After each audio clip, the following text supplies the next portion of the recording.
ప్రజాప్రతినిధుల దూకుడు, civil service అధికారులపై అనుచిత వ్యాఖ్యలు తెలుగు రాష్ట్రాల్లో చర్చనీయాంశమయ్యాయి. కృష్ణా జిల్లా కలెక్టర్ అహ్మద్ బాబుపై జగన్ వ్యాఖ్యలు మంట పుట్టిస్తూ ఉంటే అటు రసమయి బాలకిషన్, కరీంనగర్ కలెక్టర్ మధ్య ప్రోటోకాల్ రగడ చిచ్చురాజేసింది. స్థాయిని మరిచి నువ్వెంత అంటూ కలబడ్డ బడాబాబుల తీరు స్థానికులను నివ్వెరపరిచింది.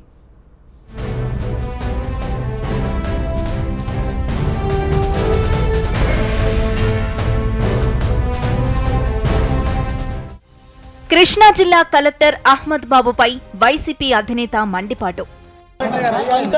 The entire department from police to the collector stands corrupt, stands collector ను జైలుకు పంపిస్తానంటూ జగన్ అనుచిత వ్యాఖ్యలు. మీరు చేసినవన్నీ కూడా పర్ఫెక్ట్ గా ఎంక్వైరీ చేయిస్తాము. బంగారంగా నిన్ను కూడా సెంట్రల్ జైలు తీసుకొని పోయే కార్యక్రమం కూడా చేస్తాం, గుర్తుపెట్టుకోండి. కృష్ణా జిల్లా తరహాలో కరీంనగర్ లో same scene repeat.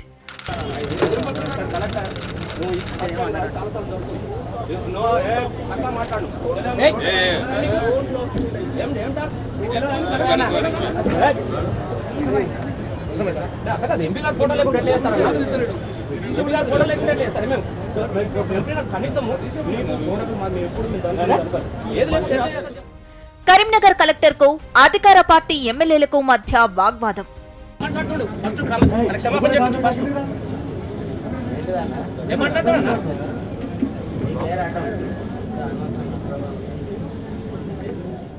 Protocol పాటించలేదని collector పై నేతల ఆగ్రహం.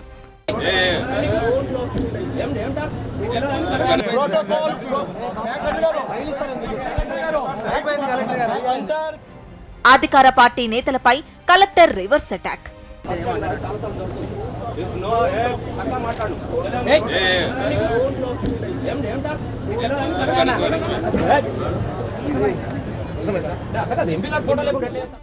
డోంట్ టాక్ అంటూ వాదులాట.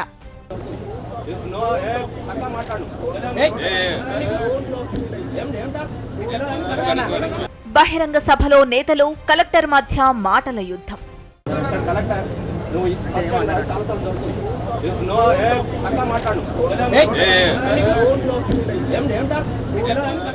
చర్చనీయాంశమైన బడాబాబుల వాగ్వాదం.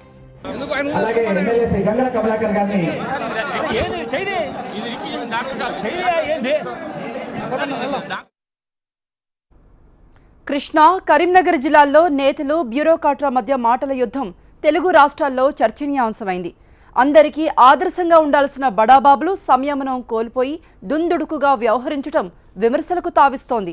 హుందాగా వ్యవహరించాల్సిన పెద్దలు మెచ్యూరిటీ లేనట్టు ప్రవర్తించడంపై రాజకీయ దుమారం రేగుతోంది. కృష్ణా జిల్లాలో దివాకర్ ట్రావెల్స్ బస్సు ప్రమాద ఘటన జరిగిన రోజు వైసీపీ అధినేత జగన్ జిల్లా కలెక్టర్ అహ్మద్ బాబుపై మండిపడటం రాజకీయంగా పెనుదుమారాన్ని రేపింది. బస్సు ప్రమాద మృతులను పరామర్శించేందుకు నందిగామ ప్రభుత్వాసుపత్రికి వెళ్లిన జగన్ అక్కడ డాక్టర్లపైన, జిల్లా కలెక్టర్ అహ్మద్ బాబుపైన సీరియస్ కావడం వివాదానికి ఆజ్యం పోసింది. ప్రమాదానికి కారణమైన దివాకర్ ట్రావెల్స్ బస్ డ్రైవర్ మృతదేహానికి పోస్టుమార్టం ఎందుకు చేయలేదని నిలదీశారు జగన్. ఈ సందర్భంగా డాక్టర్ చేతిలో ఉన్న కాగితాలను తీసుకున్నారు. వాటిని తిరిగివ్వాలని డాక్టర్ కోరినా ఇవ్వలేదు. ఇదే సమయంలో అక్కడున్న కలెక్టర్ అహ్మద్ బాబును జైలుకు పంపిస్తానంటూ తీవ్ర వ్యాఖ్యలు చేశారు జగన్. మీరు చేసినవన్నీ కూడా పర్ఫెక్ట్ గా ఎంక్వైరీ చేయిస్తాము. బంగారంగా నిన్ను కూడా సెంట్రల్ జైలు తీసుకొని పోయే కార్యక్రమం కూడా చేస్తాం, గుర్తుపెట్టుకోండి. దివాకర్ ట్రావెల్స్ బస్ ప్రమాదం 10 కుటుంబాలను రోడ్డున పడేసింది. రాజకీయ రగడతో ఈ విషాద ఘటన కనుమరుగైంది. బలైపోయిన అభాగ్యుల గురించి కానీ, ప్రమాదాల నివారణపై కానీ నేతలిప్పుడు మాట్లాడటం లేదు. పరస్పర విమర్శలతో అసలు విషయం పక్కదోవ పట్టింది. నేతల మధ్య మాటల యుద్ధం చర్చనీయాంశమైంది. తెలుగుదేశం పార్టీ అధికారంలోకి వచ్చిన దగ్గర నుంచి పోలీసు వ్యవస్థను జేబు వ్యవస్థగా ఉపయోగించుకొని మా మీద కేసులు పెట్టి మమ్మల్ని అణచాలని ప్రయత్నం చేస్తుంది. దాన్ని ఎదుర్కోవడానికి వైఎస్ఆర్ కాంగ్రెస్ పార్టీ ప్రతి క్షణం సిద్ధంగా ఉన్నదని మనం చేస్తున్నాం. కేసులకు భయపడడానికి వైఎస్ఆర్ కాంగ్రెస్ పార్టీ కార్యకర్తలు కానీ, వైఎస్ఆర్ కాంగ్రెస్ పార్టీ శ్రేణులు కానీ, జగన్మోహన్ రెడ్డి గారు కానీ ఎవరు సిద్ధంగా లేరు. సినిమాలో చూసావా, సినిమా ఎండింగ్ అయ్యేసరికి పోలీసులు వచ్చి సంఖ్యలు వేసి నీకు మళ్ళీ లోపలికి తీసుకెళ్తారంటే నీ మీద ఉన్నటువంటి ఈడీ కేసులన్నీ కూడా సాక్ష్యాధారాలతో సిబిఐలు పెట్టారు. కలెక్టర్ గారిని ఎవరైనా ఏమన్నది? కలెక్టర్ గారిని అన్నది ఒకటే, మీరు ఈ విధంగా ప్రయత్నం చేస్తున్నారు, ఇది శిక్షార్హమైన నేరం, ఇది జైలుకి వెళ్తారని చెప్పారు. వాస్తవం కాదా? 11 మంది ప్రాణాలు కోల్పోయి 32 మంది తీవ్ర గాయాలు పాలైపోతే హాస్పిటల్లో ఉంటే ఏ విధంగా జరిగింది అనే కారణాన్ని వెలికి తీయకోకుండా మీరు కారణాలు కనుక్కుంటానే ఉన్న అవకాశాలని మూసేసి బాడీని పంపించడానికి మీరు ఎందుకు ప్రయత్నం చేస్తున్నారు? నీకు తోడు నా కాకి పిల్లల్ని చూసి రెచ్చిపోమాక జిల్లా మొత్తంగా 2,000-3,000 మందిని పోసి జై జై అంటే నీకన్నా ఎక్కువ జనం తీసుకురాగలం. అక్కడ ఇంత బాధకరమైన విషయం అండి.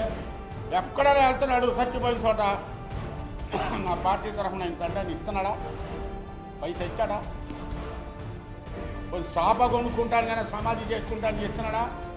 దేనిగా నువ్వు వచ్చేది? డబ్బు ఇవ్వు, ఓదారుస్తాను, తల మీద పెట్టి ముద్దు పెట్టుకుంటాను. దేనిగా? డాక్టర్ చేతుల్లో తీసుకుంది పోస్ట్ మార్టం రిపోర్ట్ కాదు. పోలీసులు పోస్ట్ మార్టం చేయని రిక్విజిషన్ ఇస్తారు డాక్టర్కి. డాక్టర్ చేయాలి.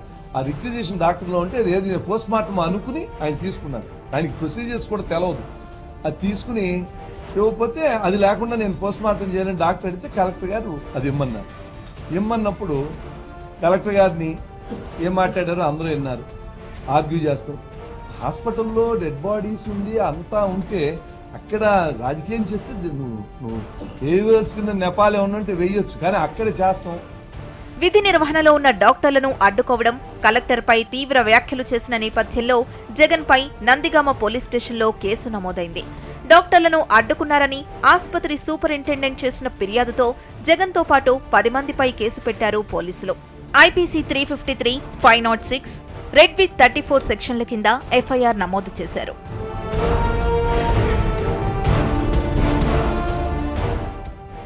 అటు ఐఏఎస్ల సంఘం కూడా ఈ అంశాన్ని సీరియస్ గా తీసుకుంది. వెలగపూడిలోని సచివాలయంలో ఐఏఎస్ల సంఘం సమావేశం జరిగింది. ప్రతిపక్ష నేత చేసిన వ్యాఖ్యలను బ్యూరోక్రాట్లు తీవ్రంగా ఖండించారు. జిల్లా మెజిస్ట్రేట్ అయిన కలెక్టర్ను పట్టుకుని జగన్ అలా మాట్లాడటం సరికాదని తప్పుపట్టింది ఐఏఎస్ల సంఘం. అహ్మద్ బాబును బెదిరించడం ద్వారా అధికారుల ఆత్మస్థైర్యం దెబ్బతిందని అభిప్రాయపడ్డారు ఐఏఎస్లు. ఇప్పటికే నమోదైన కేసులో కఠిన చర్యలు తీసుకోవాలని ప్రభుత్వాన్ని డిమాండ్ చేశారు అధికారులు. ఒక collector is a collector and he is one of our best collectors in the country. He has got prime ministers award. అతనికి ఎక్కడైనా తప్పు లేదు, కానీ పబ్లిక్గా ఆ విధంగా బెదిరించడము చాలా దురదృష్టకరము. ఇటు రాజధాని నిర్మాణానికి కానీ, అటు మనకు రాష్ట్ర సేవలు కానీ, 5 కోట్ల ప్రజల సేవలు కానీ, తెలుగు ప్రజల సేవలు కానీ అందరూ కష్టపడి పనిచేస్తున్నారు. కాబట్టి వారికి ఈ విధంగా బెదిరించి పబ్లిక్గా వారు ఈ విధంగా ఇన్స్టిట్యూషన్ని బెదిరిస్తే డెవలప్మెంట్ సాధ్యం కాదు. కృష్ణా జిల్లా కలెక్టర్ పట్ల జగన్ వ్యాఖ్యలు, దానిపై రాజకీయ రగడ కొనసాగుతున్న సమయంలోనే ఇటు కరీంనగర్లోనూ అలాంటి ఘటనే జరిగింది. Collector versus MLA don't talk అంటూ వాగ్వాదానికి దిగారు. స్థానిక ఎమ్మెల్యే రసమయి బాలకిషన్, జిల్లా కలెక్టర్ సర్ఫరాజ్ అహ్మద్ల మధ్య బహిరంగ సభలోనే మాటల యుద్ధం జరిగింది. ఒకరికొకరు వేలు చూపించుకుంటూ డోంట్ టాక్ అని వాదించుకున్నారు.